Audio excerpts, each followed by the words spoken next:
Do you ever find yourself feeling completely stuck, like wrestling with constant distraction or just, I don't know, lacking that spark of motivation? Oh, definitely. Or maybe just overwhelmed by stress. It's pretty common. Totally. So what if you could literally, well, reprogram your brain to overcome these things? It sounds pretty transformative, doesn't it? Yeah. And, well, it is.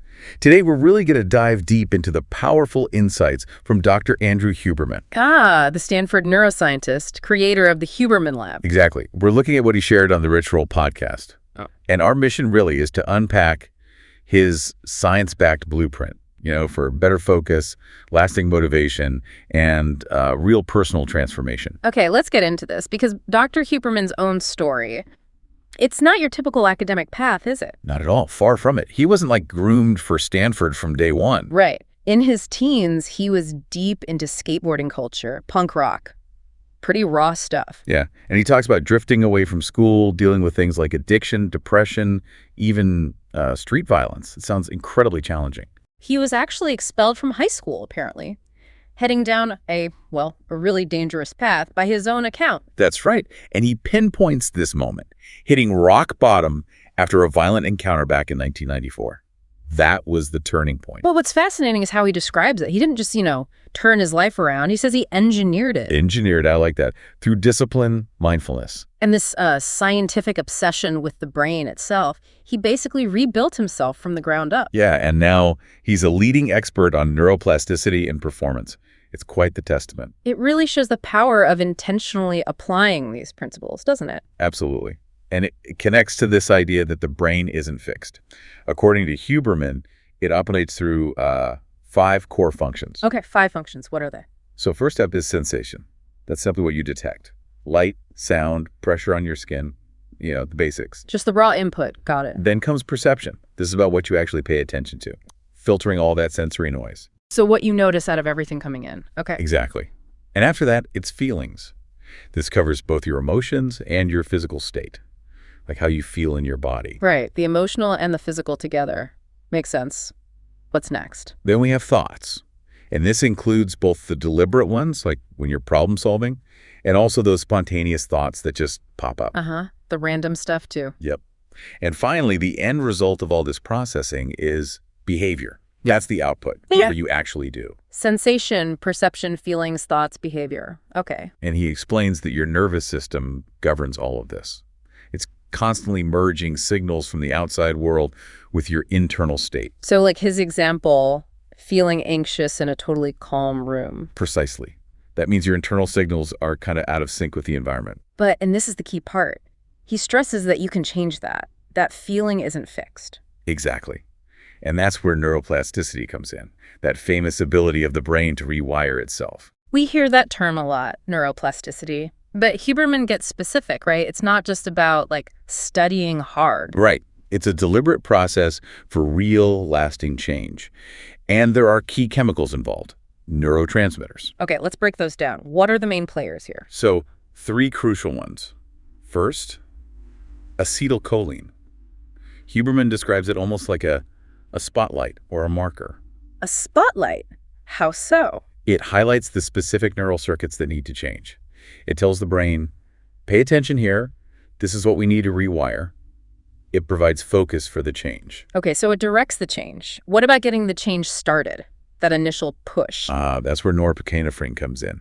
You might know it better as adrenaline. Right, adrenaline, that feeling of being alert, maybe even a bit stressed. Exactly. It provides the energy, the intensity, the agitation almost to actually start something new or difficult. Wait, so that uncomfortable feeling, that stress when you're trying something new, Huberman says that's actually necessary. Yes.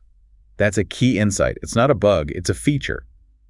That norepinephrine surge is required to kickstart the plasticity process. It signals something important is happening. Wow, okay. I've definitely felt that. That sort of friction when starting something hard, it's actually helpful. It's the signal to mobilize resources for change. But then you need something to keep you going, right? Yeah, because that initial stress isn't sustainable or pleasant. Exactly. And that's where dopamine comes in. This is the reward chemical. Dopamine. We hear a lot about that too. Right. As you persist, as you make even small bits of progress, dopamine gets released. It does 2 things. It quiets down that initial stress from norepinephrine. Okay, it makes it feel better. Yes. And it provides motivation. That feeling of, yes, keep going, this is working, it builds momentum. Acetylcholine for focus, norepinephrine for initiation, dopamine for reward and continuation. Got it. And these three work together in what Huberman calls the DPO loop, his secret formula for long-term change. DPO, duration, path, outcome. Exactly. Duration is how long you focus your effort. Path is the specific actions or steps you take. And outcome is the clear result you're aiming for. So consciously linking the effort, the method, and the goal. That's the framework. Precisely. It's how you intentionally guide that rewiring process. Now, this connects to something interesting about focus. We all chase that flow state, right, where it feels effortless. Mm-hmm. The zone. But Huberman says, actually, real focus often starts with discomfort. Is that right? That's a big one.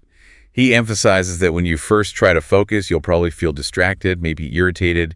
You might even want to quit. That sounds familiar. And that feeling, that's the norepinephrine kicking in. It's supposed to feel effortful at the start. So the key isn't to avoid the discomfort, but to push through it. Exactly. Know how to win in those moments. And he gives strategies. One big one is breaking huge goals into tiny steps. Micro wins. Okay, small victories. Yes. And then, this is crucial, you intentionally reward yourself internally for achieving each micro win. Internally, how does that work? Like just telling yourself, good job. Sort of. It's about recognizing the effort and linking it to that dopamine release you generate. He calls it self-generated dopamine. So you're not relying on outside praise or rewards. Right. And this is critical because he contrasts it with external rewards, like getting likes on social media. Yeah. What's the problem with those? They can actually hijack the system and kill your internal drive. You start needing the external hit instead of generating your own motivation. Self-generated dopamine, he argues, gives you almost unlimited energy. That makes so much sense. And it leads to that powerful idea. Mood follows action. Yes. Don't wait to feel motivated. Yeah. Start the behavior, do the thing, even if it's small. And the motivation, the better mood, will catch up. Precisely. As he puts it directly, forward action is rewarded by the brain. That really shifts the perspective. It puts the power back in your hands. Just start. Which makes you think, doesn't it? What's one small action, just one, that you listening could take today, just to start that cycle? Yeah, good question. And beyond the mindset, he also offers like a practical toolkit, right? Actual techniques. Oh yeah, a whole suite of science-backed methods. Right. And he says to us, these aren't just hacks. They're built right into our biology. Like the sigh. I've heard about that one. The physiological sigh, yes. 2 quick inhales through the nose, followed by 1 long, slow exhale through the mouth. And that calms you down fast. Very quickly. Yeah. It directly taps into your nervous system to reduce anxiety. Yeah. Really effective. Okay. What else is in the toolkit? For concentration, there's visual focus. Literally narrowing your field of vision, focusing on one point. It helps sharpen mental focus. Makes sense. Like tunnel vision, but on purpose. Exactly. And the opposite is useful too. Panoramic vision. Looking wide, like at the horizon. Precisely. Taking in the whole periphery. This actually reduces stress and can even change your perception of time, make things feel less urgent. Wow. Just by changing where you look. And then there's movement. Optic flow? Optic flow. What's that? It's the visual streaming that happens when you move forward. Walking, biking, running.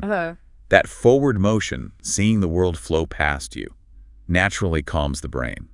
It signals safety and progress. It reduces activity in the amygdala, the fear center. So going for a walk isn't just exercise, it's actively calming your threat detection system. You got it.